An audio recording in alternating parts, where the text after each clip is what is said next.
اللہ رب العزت اپنی مقدس کتاب قرآن پاک میں ارشاد فرمایا، ان الذین آمنوا وعملوا الصالحات واقاموا الصلاة وآتوا الزکاة لهم اجر عند ربهم ولا خوف علیہم ولا هم یحزنون۔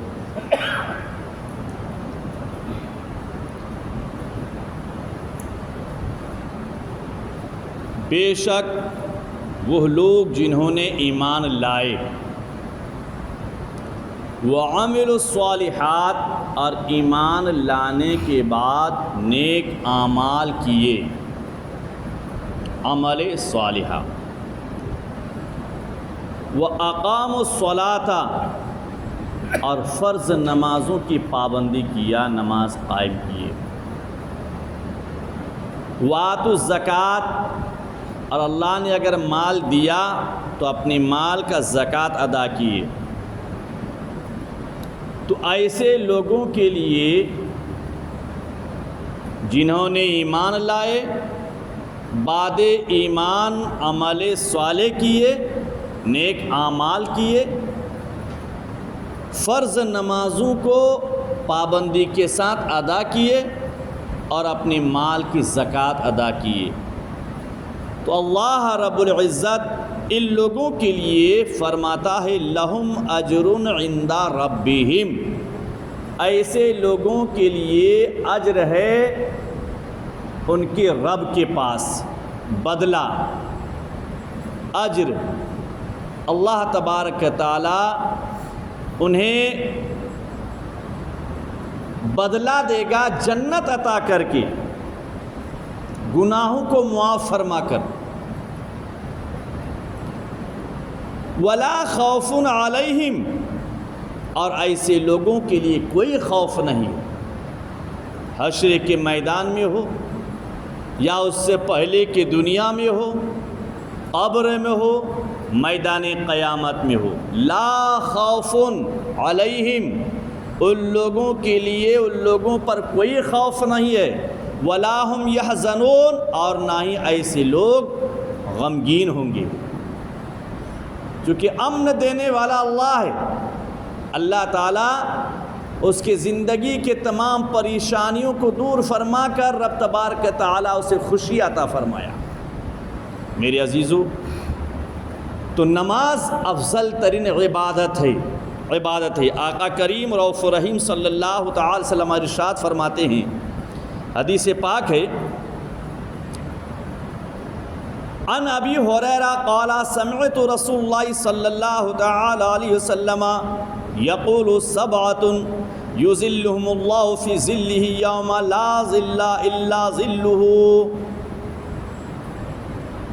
مومن کامل جب نمازی بنتا ہے، پنجگنا نماز کو پابندی کے ساتھ ادا کرتا ہے، تو اللہ رب العزت اسے انتہائی اجر عظیم عطا فرماتا ہے۔ کل بروز قیامت جب اللہ تعالی حشر کا میدان قائم کرے گا، حساب و کتاب کے لیے تمام اولین و آخرین کو جمع فرمائے گا اور ایک ایک کا حساب اللہ تبارک تعالی لے گا۔ قیامت کا میدان جہاں نفسی نفسی کا عالم ہوگا، قیامت کا میدان جہاں کوئی کسی کا حامی و مددگار نہ ہوگا، قیامت کا میدان جہاں کوئی ایک اپنی نیکی کسی کو دینے کے لیے تیار نہ ہوگا، قیامت کا میدان جہاں زمین تانبے کی ہو جائے گی، سورج سوائے نیزے پر آئے گا، قیامت کا میدان جہاں ہر ایک حیران و پریشان ہوں گے اپنے بچاؤ کے لیے، قیامت کا میدان جہاں گنہگاروں کے لیے کوئی سایہ نہ ہوگا، نہ کسی مکان کا سایہ، نہ کسی جھاڑ کا سایہ، نہ پیڑ پودے کا سایہ، کوئی چیز کا سایہ نہ ہوگا، گنہگار تڑپیں گے، دھوپ سے بلبلائیں گے، سورج کی دھوپ سے انسان کے گال میں اس قدر گڈھے پڑ جائیں گے، وہاں اتنا پسینہ جمع ہو جائے گا کہ کشتیاں چلنے لگیں گی۔ کوئی پسینہ میں ڈوبتا ہوگا، کوئی تیرتا ہوگا، کسی کے گھٹنے تک پسینہ ہوگا، کسی کے کمر تک پسینہ ہوگا، کسی کے گلے تک پسینہ ہوگا، اور کوئی پسینہ میں ڈوب رہا ہوگا۔ اس میدان قیامت میں ہر ایک اپنی جان کو بچانے کی فکر میں ہوں گے، دھوپ سے اس قدر پریشان ہوں گے کہ سائے کے تلاش میں رہیں گے، لیکن کوئی سایہ نہ ہوگا میرے عزیزو۔ لیکن حشر کے میدان میں اللہ تعالیٰ کے پیارے حبیب فرماتے ہیں 7 انسان ایسے ہوں گے قیامت کے میدان میں جن کو رب تبارک تعالیٰ اپنی رحمت کے سائے میں جگہ عطا فرمائے گا، اپنی رحمت کے سائے میں۔ وہ 7 شخص ہیں۔ اللہ کے حبیب فرماتے ہیں کہ 7 شخص ایسے ہیں یذلہم اللہ فی ظلہ یوم لا ظل الا ظل عرشہ، کہ قیامت کے میدان میں جہاں کسی چیز کا سایہ نہ ہوگا، اللہ تبارک تعالیٰ اس دن 7 شخص کو اپنی رحمت کا سایہ عطا فرمائے گا۔ اللہ کی رحمت کے سائے میں اسے چھپنے کی جگہ ملے گی۔ وہ کون ہیں؟ 7 شخصوں میں سے کون کون ہیں؟ تو پہلا فرماتے آقا کریم الامام العادل، انصاف پرور عادل، صحیح انصاف کرنے والا، حق فیصلہ کرنے والا۔ الامام العادل، صحیح فیصلہ کرنے والا انسان، حق فیصلہ کرنے والا انسان، حق انصاف کرنے والا انسان جو صحیح فیصلہ کرے اسے عادل جو کہا جاتا ہے۔ صحیح عدل کرے، فیصلہ صحیح کرنے والا ہو، چاہے گھر کا عادل ہو، کسی شہر کا عادل ہو، کسی ضلع کا عادل ہو، یا پورے دیش کا عادل ہو، صحیح فیصلہ کرنے والا۔ ایسا نہیں کہ دنیا بھر کے گناہ دامن میں داغدار ہے، لیکن رشتہ داری ہونے کی وجہ سے اس کے گناہوں میں پردہ ڈالا جا رہا ہے اور حق کو دبایا جا رہا ہے، یہ ناحق فیصلہ ہو۔ تو جو صحیح فیصلہ کرے گا، ایسا انصاف کرنے والا انسان کو قیامت کے میدان میں رب تبارک تعالیٰ اپنی رحمت کے سائے میں جگہ عطا فرمائے گا، وہ اللہ کی رحمت کے سائے میں جائے گا میرے عزیزوں۔ اور دوسرا شخص آقا کریم فرماتے ہیں وَالشَّبَابُ نَشَأَ فِي عِبَادَةِ اللَّهِ، دوسرا وہ نوجوان جو اپنی جوانی میں اللہ تعالیٰ کی عبادت کرتا ہو، 5 وقت اللہ کو سجدہ کرتا ہو، 5 وقت رب کے سامنے سجدہ ریز ہوتا ہو، 5 وقت جھکتا ہو اللہ تعالیٰ کے بارگاہ میں، نماز 5 جگانہ کی پابندی کرنے والا نوجوان۔ آقا کریم فرماتی وَالشَّبَابُ، اور وہ نوجوان نشأ فی عبادت اللہ،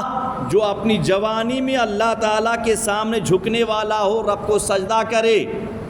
فرض نمازوں کو جو ادا کرے، اللہ کے گھر کو آباد کرے سجدوں سے۔ قیامت کے منظر کو سامنے رکھیے، دنیا کی دھوکہ بازی نہیں چلے گی، دنیا کی کوئی فریب کاری نہیں چلے گی، نہ ہی دنیاوی کوئی چیٹنگ بازی چلے گی، نہ ہی دنیا کی فریب کاری چلے گی، نہ ہی دنیا کی کوئی اور بہانہ چلے گا۔ اللہ تبارک تعالیٰ جب اپنے سامنے بلائے گا تو وہاں حق فیصلہ کیا جائے گا۔ قیامت کے اس منظر کو اپنے نظر کے سامنے رکھیے اور اللہ کے عذاب سے ڈریے۔ 5 وقت کی نماز کی پابندی کیجیے۔ جوانی کی عبادت اللہ تعالیٰ قبول فرماتا ہے۔ کر جوانی میں عبادت کاہلی اچھی نہیں، گر بوڑھاپا آ گیا پھر بات بند پڑتی نہیں۔ جوانی میں اللہ تعالیٰ کو سجدہ کیجیے۔ جوانی کی عبادت اللہ تعالیٰ کو بہت محبوب ہے، جوانی کی عبادت اللہ تعالیٰ بہت پسند فرماتا ہے میرے عزیزو۔ اور میرے آقا فرماتے وَرَجُلٌ قَلْبُهُ مُعَلَّقٌ بِالْمَسَاجِدِ،